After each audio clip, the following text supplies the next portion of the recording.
Without further ado, I would request the chief guest of today's conference, Honorable Justice Girdhar Malviya ji, Chancellor, Banaras Hindu University, to grace us with insightful words and enlighten us with your great wisdom. मैं आज लगभग 60 वर्ष बाद अपने law college में आया हूँ।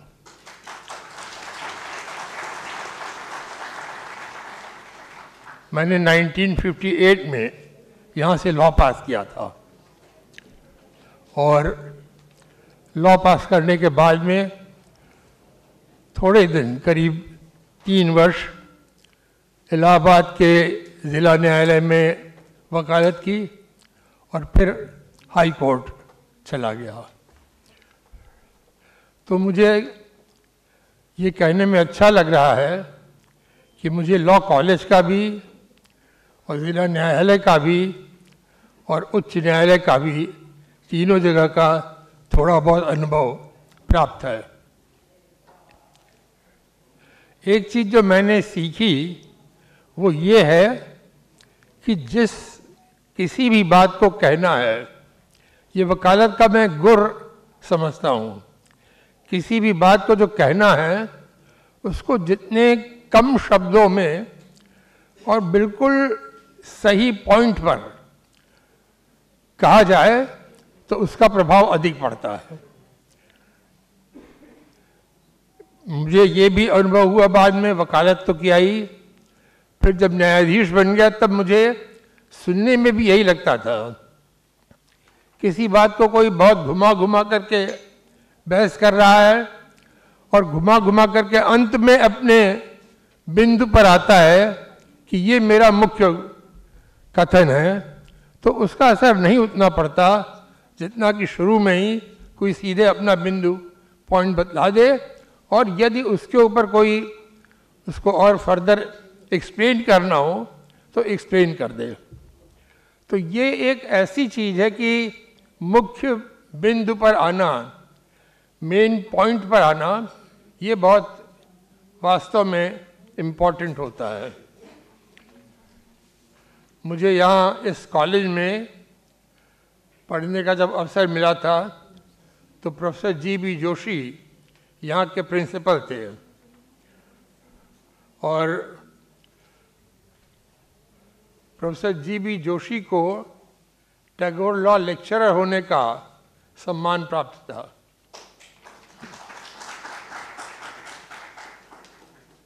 मेरे बहुत अच्छे शिक्षक नायक साहब को मैं आज भी याद करता हूँ। वो इतना अच्छा पढ़ाते थे कि उनके क्लास में मन होता था कि ये और पढ़ाते जाएं। तो मैं ये नहीं कहता कि वो सबसे योग्य थे, हो सकता है कुछ और योग्य भी शिक्षक रहे हों, उनसे अधिक जानकार रहे हों, लेकिन पढ़ाने का एक तरीका जो विद्यार्थी को ज़्यादा अच्छा लगे वो एक अच्छे शिक्षक को बनाता है। तो ये अंतर मुझे उस समय भी समझ में आया और बाद में जब मैं जज बन गया तो उसके बाद भी समझ में आया कि कोई जो शुरू में ही अपने मेन पॉइंट को रख देता है और उसको फिर एक्सप्लेन करता है तो उसका प्रभाव ज़्यादा पड़ता है। मुझे उम्मीद है कि यहाँ के भी बहुतेरे विद्यार्थी वकालत करेंगे, वकालत करके आगे बढ़ेंगे। वकालत में पैसा बहुत ज़्यादा है, जज बनने के बाद पैसा नहीं है, वहाँ तो फिक्स तनख्वाह मिल जाती है। और वकालत में तो आजकल मैंने सुना है कि लोग एक एक केस में लाखों लाखों रुपए फीस ले रहे हैं। तो इसलिए वकालत के इतना पैसा तो नहीं है, लेकिन जज बनने में एक ये संतोष होता है, सेटिस्फैक्शन होता है कि मैंने एक केस को सुनकर जो सबसे अच्छी बात लगे उसमें कि ये उचित है, उसका फैसला करना। तो सही गलत का विवेचन करना ये एक जज के लिए आवश्यक उसके समझने की बात होती है और उसके बाद में जो फैसला वो करता है, सही हुआ कि गलत हुआ ये तो भगवान जाने, लेकिन जब वो बिल्कुल और बिना किसी और प्रभाव के, बिना किसी और दबाव के एक निर्णय पर पहुंचता है, निष्पक्ष निर्णय पर पहुंचता है, तो उसे अपने मन में एक संतुष्टि होती है कि मैंने इस मामले में न्याय कर दिया। तो मैं समझता हूँ यहाँ भी हमारे जितने लॉ के विद्यार्थी हैं वो इस बात को समझेंगे। बहुत तेरे इसमें से न्यायाधीश बनेंगे, पहले ज़िला कचहरी में बन सकते हैं, फिर हाई कोर्ट में बन सकते हैं, इनमें से कई जज भी बनेंगे।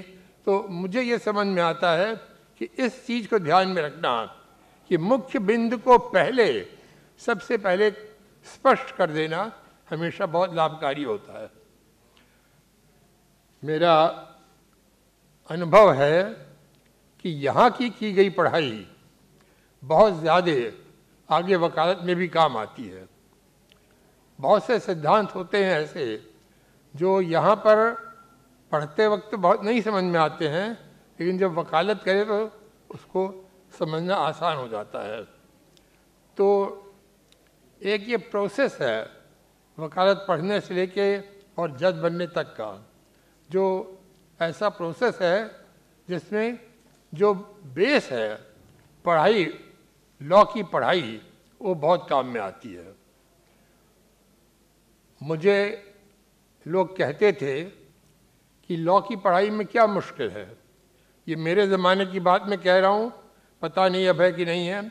लोग कहते थे अरे कुछ अपना ले लो, किताबें की नोट वगैरह ले लो और उससे पढ़ करके इम्तहान दे दो और पास हो जाओगे। लेकिन उससे कभी भी संतोष नहीं होता था। लॉ पढ़ करके, समझ करके और तब उसमें आगे बढ़ने में, उसका उत्तर लिखने में एक सेटिस्फैक्शन होता है कि मैंने इस विषय को जान लिया है। मैं समझता हूँ हमारे यहाँ अधिकांश जो लॉ के छात्र हैं वो या तो अधिवक्ता बनेंगे या कहीं लॉ के ऑफिसर्स बनेंगे, तो उनको भी ये बात हमेशा समझ में आएगी कि लॉ के लिए हमेशा जो मेन बिंदु है उसके ऊपर पहले पहले हमको लगाना चाहिए, अपना मन लगाना चाहिए, उसके ऊपर फोकस करना चाहिए और तब उसके बारे में आगे विचार करना चाहिए। वैसे पर उपदेश कुशल बहुतेरे, ये तो मैं आप लोगों को कह रहा हूँ, लेकिन करने का सब जो इसमें से वकालत करेंगे, जो इसमें से प्रोफेसर्स बन जाएंगे, ये उनको अपने मन की बात को समझना पड़ेगा, करना पड़ेगा और इससे उनको तसल्ली होगी कि उन्होंने जो भी किया है वो सबसे अच्छा किया है।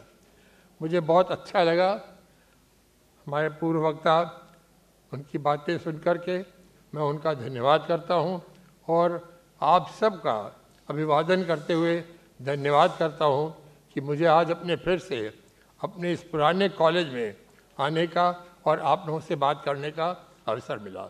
धन्यवाद। जय हिंद।